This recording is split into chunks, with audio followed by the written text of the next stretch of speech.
જય માતાજીને જય શ્રી કૃષ્ણ બધાને। આજે તો જો કાનાજીને મસ્ત પિંક પિંક વાઘા પહેરાવીને કરી દીધા હતા તૈયાર।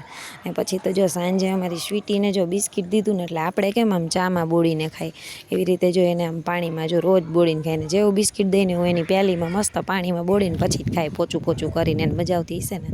અને ત્યાં તો જો અમારે થઈ ગયો તો ચા નાસ્તાનો સમય એટલે હું વિરાનસીબે બેસી ગયા હતા ચા પીવા માટે। અને પછી તો જો કપડાં સંકેલવા બેસું હતું ને આજ તો જો મસ્ત મજાનો તડકો હતો બપોર પછી એટલે બધાય કપડાં સરસ સુકાઈ ગયા હતા। ને પાછા જો આજનાય સુકાઈ ગયા ને કાલનાય થોડા ઘણા નવા હતા ને એ બધાય પાછા નાખીને તપાવી દીધા હતા મસ્ત। ને જો બધા એક પછી એક ઢગલાબંધ કપડાં સંકેલીને થપ્પી કરીને સૌના ખાનામાં મૂકી દીધા કબાટમાં। અને પછી જો મારે આજે છે ને ડ્રેસિંગ ટેબલ એ સાફ કરવું હતું એટલે કપડાનું કામ પત્યું ને એટલે હું એ લઈને બેસી ગઈ હતી કેમ કે ઘણા દિવસ ત્યાં છે ને ડ્રેસિંગ ટેબલના ડ્રોવર થઈ ગયા હતા ખરાબ અને પાછા બહાર ગયા હતા હમણાં। એટલે જો એ બધી વસ્તુ પહેરેલી બધી જેમ તેમ મૂકી દીધી હતી આવીને એટલે જો એ બધા મસ્ત એક પછી એક પાઉચમાં બધું મંગળસૂત્ર ને બંગડી ને બધું પાઉચમાં સરખું કરીને ગોઠવી દીધું।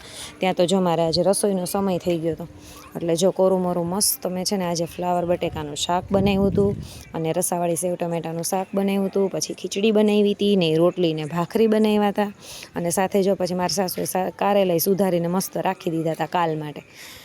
તો પછી ફ્રી થઈને અમે તો ઉતરી ગયા હતા નીચે બેસવા માટે। ચલો મળીએ પાછા નેક્સ્ટ વિડીયોમાં ને વિડીયો ગમ્યો હોય તો લાઈક કરજો।